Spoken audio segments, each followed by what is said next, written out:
were being greedy? Would you say you perhaps could have won by even more? Yeah, absolutely. We created, especially in second half, we created a lot of chances because we could find the spaces to accelerate our game better. It was difficult in first half, but we were always in control. Second half, we created a lot, also with aggressive ball wins, with a transition game, and also with more self-confidence and more rhythm in our ball possession. So yeah, we had a lot of chances and could have been more. It's a well-deserved win. I'm super happy for that. Carlo Ancelotti has taken a while to find his best form at Chelsea, but he was involved in just about everything tonight. How do you rate his performance this evening? I'm very happy with his performance. There is no doubt about his quality, his talent, and also not about his character.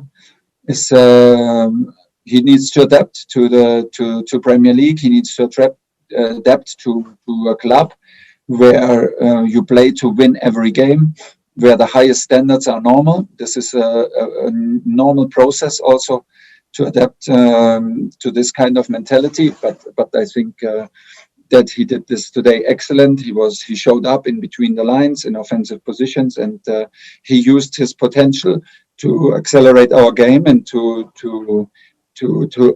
increase the touches in the box and to be responsible for assists and through balls and to take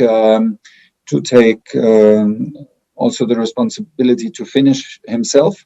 This is what we want, and from here on we go. Daily Mirror.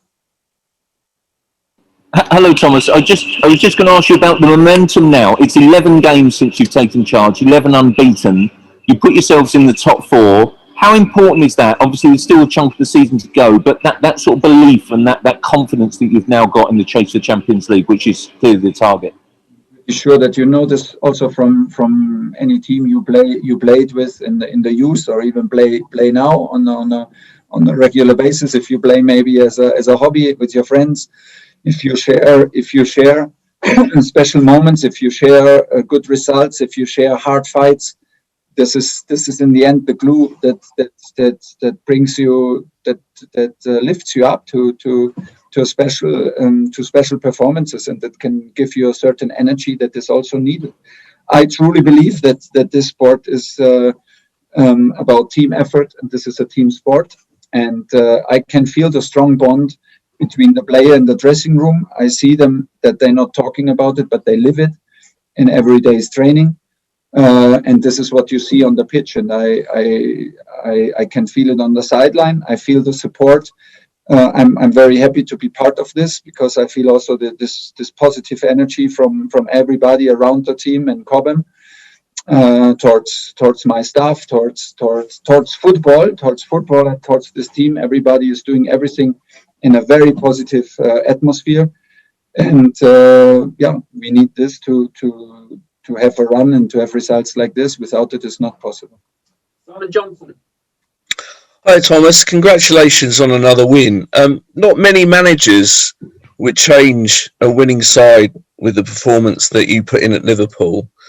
Do you have a best 11 in your mind, or is it simply you're going to make change? You sort of always seem to be putting the opposition on their toes, and your own players are keeping them on their toes as well. Yeah, both. I mean, if you play in competitions like Premier League and Champions League and Cup, there's no way that you arrive with 11 players in your head. Is first of all is what whoever you see on the pitch deserves to be on the pitch, and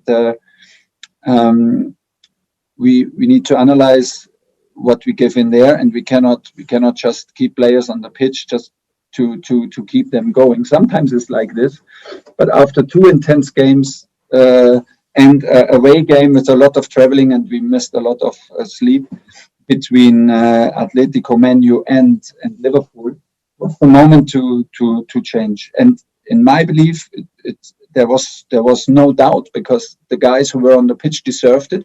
We changed a little bit also for the characteristic of the offensive players, because we expected a bit of a man mark in offensive midfield. So we went more for speed and for deep runs today. And this is what I also want to have, I want to have the choice. And when I have the choice, sometimes it's a tactical decision. For Kurt Zouma today, it was simply well deserved. And Tony needed, in my personal opinion, a little break because he played on such a high intensive and concentration level that was outstanding. And so there's a reason for every change. And yeah, you cannot just say, I trust you guys. If you trust, you have to let them play and they need to show. And this is the best situation, that we did not lose too much. We did not lose quality at all.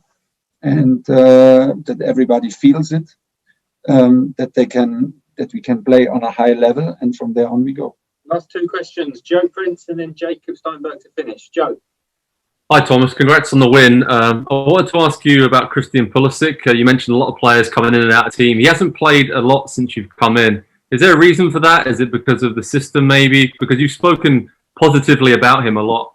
Yeah, and I cannot say nothing else than positive things about him. Maybe his problem is that I know from Dortmund how strong he is from the bench. So, and yeah, I think he started only in the cup game, and yeah, it's in the end my responsibility and my fault. But like I said, is a bit unfair because I know how good he is and what an impact he can have in 20-30 minutes. And yeah, he was a bit unlucky in the last games. So there's no lack of trust. There's no lack of quality. It's just maybe to be a bit patient. We have, for example, another guy, which I would love to mention with Emerson in the moment, who suffers from bad decisions against him from me, who does not play, but who's an amazing guy who trains on the highest level and never lets the team down from his mentality. So this was a super hard decision today to have him out of the squad. Same with Tammy. It's like this. It tells us that we are a strong group and guys have to keep on fighting. There is no other way. Last question, Jake. Hi, Thomas. You've only conceded 2 goals since you've come in, and it felt like at the end there was a huge desire from the team to keep that clean sheet, and from you on the bench with like Reece James when he was with the big challenges, like you were all celebrating in the bench as well. Do you just see that there's a sort of a big desire from everybody to make sure that's there at the moment, and that's a big part of that defensive improvement? Yeah, it is about desire. Defending is about effort, about team effort, about desire, and about being brave. We want to attack no matter. It's not about having clean sheets and parking the bus in front of the goal. It's about a certain style of defending, and we try to defend up as high as possible to have high ball recoveries. We try to defend up high as possible to not even allow to as high as possible. But sometimes it's necessary to defend in midfield or deep. But it's always a team effort, and so defending is about reliability, is about trust, is about courage. You can defend up brave when you know that the guys around you help you if you lose a challenge, because this can happen all the time. It's about principles. It's about being reliable. It's about trust that your back is covered if you step out and attack up front. And this is what we do in the moment. And we can adapt to many offensive questions that are asked from the opponents in the moment. And that's why. And to bring it all together is. It's a high quality of defending right now in the group, and of course they are super hungry to fight, to not give chances away, because it gives us a good feeling and makes us self-confident. Thank you very much, everyone.